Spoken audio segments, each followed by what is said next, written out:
রাহিন আব্দুল্লাহ আপনি লিখেছেন, আমি না বুঝে গরুর সাথে জেনা করে ফেলেছি, এখন আমার করণীয় কি? আর এই অপরাধের কি কোনো ক্ষমা আছে? মাহাজাল্লাহ, আল্লাহ তালা মাফ করুন।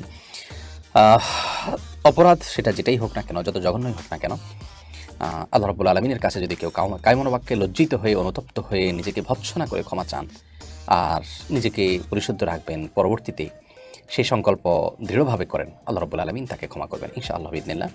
তবার দুয়ার আল্লাহ তাআলা কারোর জন্যই বন্ধ করেন না, যতদিন পর্যন্ত তিনি জীবিত থাকেন, সুস্থ স্বাভাবিক থাকেন। দোয়ার মাধ্যমে, তবার মাধ্যমে, ইস্তেগফারের মাধ্যমে, ক্ষমা প্রার্থনার মাধ্যমে তিনি প্রায়শ্চিত্ত করতে পারেন এবং সেটা করা উচিত। আর এর সাথে আমরা সাধারণ মানুষ এই সমস্ত ঘটনা থেকে যে বার্তাটা পাই সেটি হলো যে সমাজে নৈতিক অধঃপতন এটি চরম পর্যায়ে পৌঁছেছে। কিয়ামতের আগে ঠিক যে ধরনের পরিবেশ পরিস্থিতি হওয়ার কথা পৃথিবীতে, সেরকম একটা পরিবেশ যেন আজ বিরাজমান।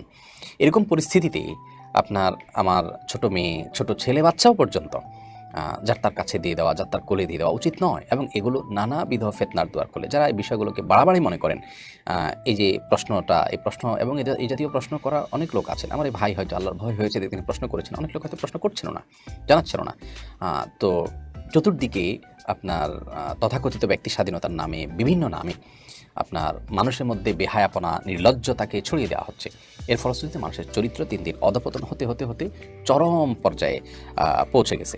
তো এরকম অবস্থা থেকে উত্তরণের জন্য আমাদের চেষ্টা করা উচিত, এবং এই পরিস্থিতিতে আমাদের কত সতর্ক থাকা উচিত পর্দার বিষয়ে, নিজেদের পরিবারের সদস্য, বিশেষ করে মেয়েদের সেফটি এবং নিরাপত্তার বিষয়ে মানুষের নজর এবং দৃষ্টি আজকাল কত গভীরে যায়, সে বিষয়গুলোকে লক্ষ্য রেখে পরিপূর্ণ সুরাই পর্দা করার গুরুত্ব আমরা বোধ হয় এই প্রশ্ন থেকে কিছুটা হলেও আঁচ করতে পারি। আল্লাহ তাআলা আমাদেরকে বোঝার তৌফিক দান করুন।